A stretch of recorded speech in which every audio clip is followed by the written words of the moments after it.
So at the end of the surgery, they have to close you back up, and because they cut the whole sternum open, um, unlike a leg, you break a leg, you break a femur, and they put a cast around you for a while, and you wear this cast, and it keeps your leg immobile. Excuse me, so that the bone can fuse itself back together.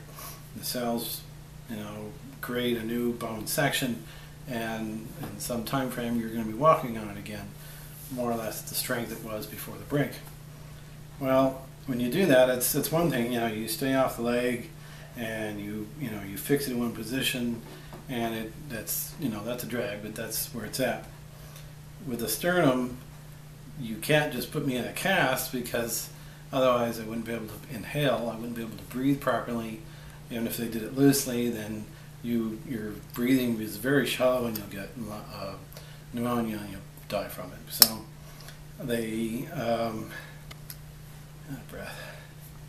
So they use metal wire, and they, I guess, intertwine it somewhat between the different ribs. I think it's actually they don't do it in one go, they do it in loops at a time. And I think they basically like baling wire. They wrap it around and twist it up tight, cut off the excess, push it down, and get it, more or less flush with the skin. And it stays in you forever. It never comes out. I understand it's about the diameter of old-style metal coat hanger, which is a lot thicker than I thought. It's made of nickel. I thought it would be stainless, but anyway, it's nickel. And again, it stays in you forever. But it sounds like great. You finally have some strength to it behind there. Now, unfortunately, there's still some movement going on. I was told that let them know if there's any binding, clanking noises, and that's basically the wires touching each other and making noise as you maneuver. So everything I do, at least should be, where I'm doing one motion. For instance, washing my hair, I have to use both hands up. If I do one side, then I kind of twist or change the position like that, and it puts a lot of strain on it. So every strain you make, it's hard enough to heal as it is, but every strain you add takes so much more time to then heal just from that strain, let alone the fact that you're trying to heal with the injury, surgery. I wanted to say one more thing about the line, the central line as it's called, that was put in my neck. After, I don't know when this was, 2-3 days after, must have been 2 days after the coming out of surgery, I was in ICU, and I had quite a few, for some reason there was quite a few lines in which they could connect an IV to or a syringe to in a hurry.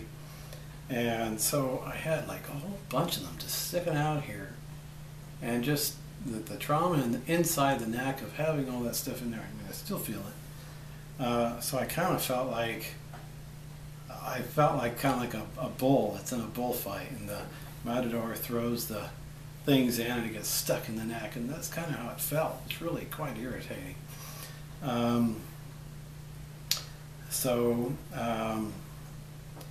Must have been by second or third day I had the different tubes taken out. It wasn't until the third or fourth day that I had the wires taken out that went into the heart, that were for emergency. So I was in my case, I was in an ICU area for, I believe it was 2 days. I guess it depends on how you measure it though. To me it's more like 3, but anyway. And that was kind of strange. And at one point, well, the most painful experience of my life, by far, was when I was in the ICU, and they needed a chest X-ray. And I guess it was the first one after surgery, and I must have been maybe the next day, I don't know. and whoever was doing it, maybe it was a combination of things, and I had I guess I had too much to eat on the day prior to surgery, and I didn't get to pass that out of me, so in the end I was kind of full up, and just the nature of having all the different air and whatever from having the open chest, so I had this just tremendous pain coming out about here. My breathing, is, you can hear even today, is pretty shallow, but on those days it was really, really shallow, and I could never catch my breath. I couldn't quite get there. So any kind of demand on the body or stress, and all I could do is just short little breaths.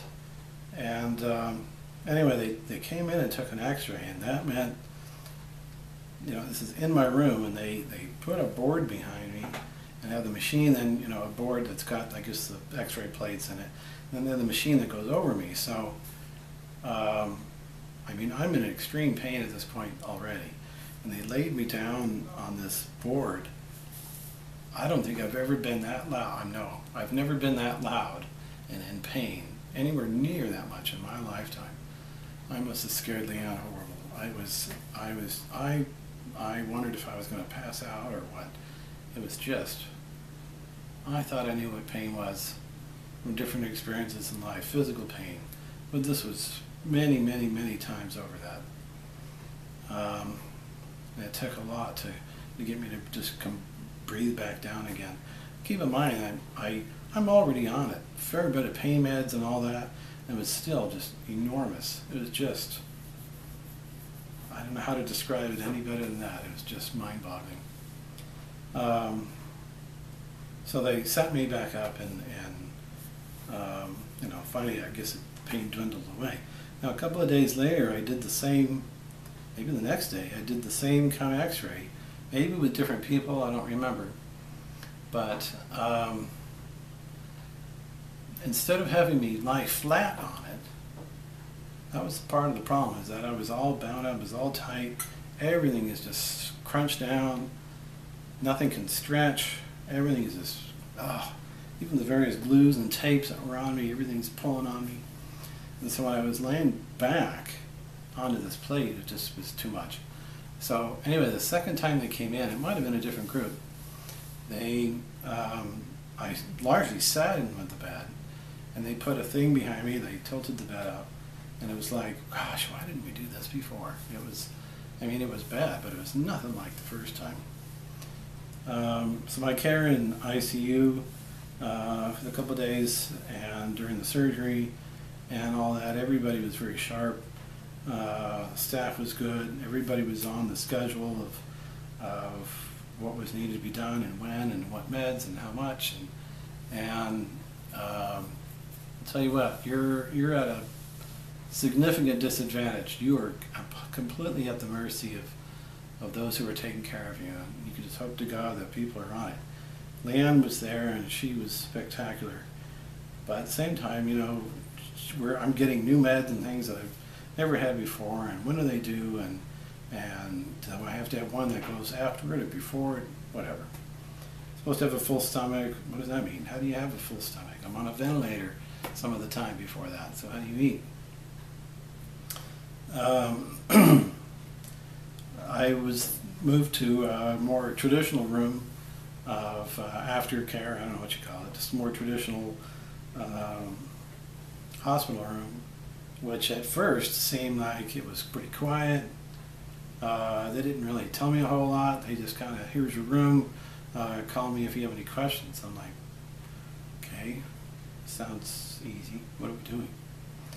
So, but then I soon realized that the care was minimal, which you expect that as you transition in better state of health. But at the same time, you know, you're still totally dependent on somebody else. I couldn't get in and out of bed or anything on my own.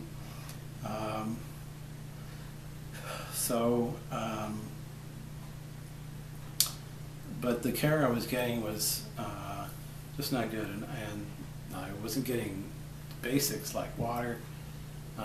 Supposed to be drinking water, supposed to be taking my meds with water, and there'd be nothing in the room. or would come several hours late. Meds I was supposed to take at 7 o'clock, for example, wouldn't show up until 10 o'clock.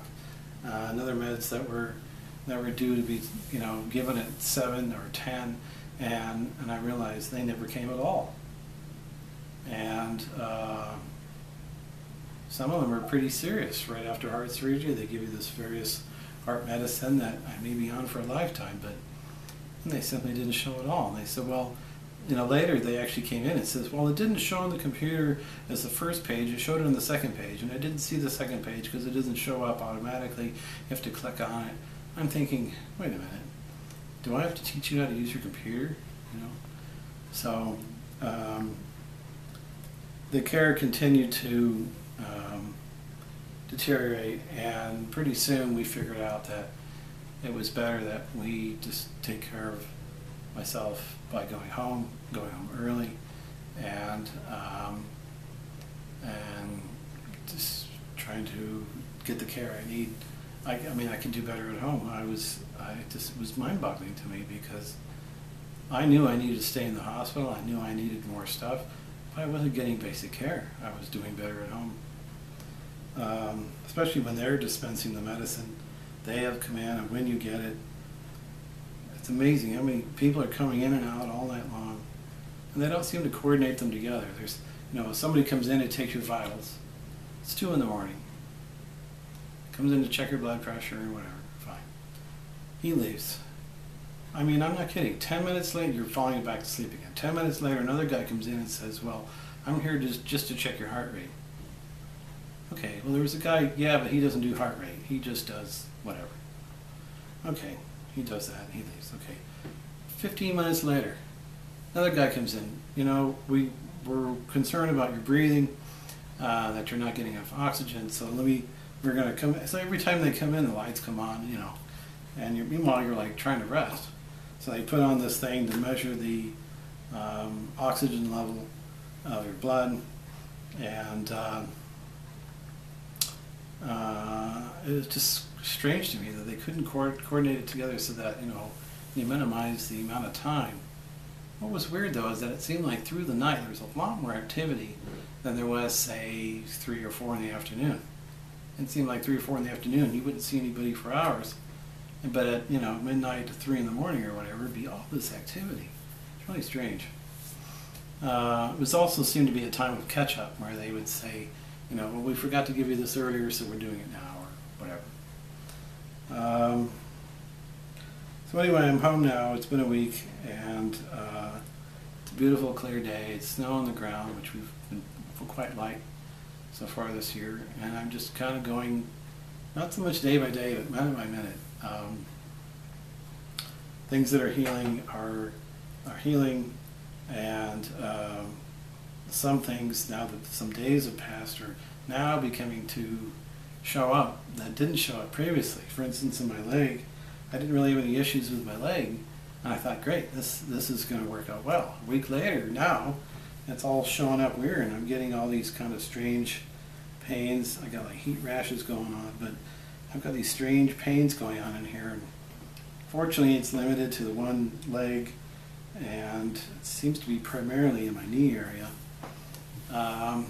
But it was kind of weird because I haven't really felt that prior to this. So I'm having a really hard time with getting enough air, getting enough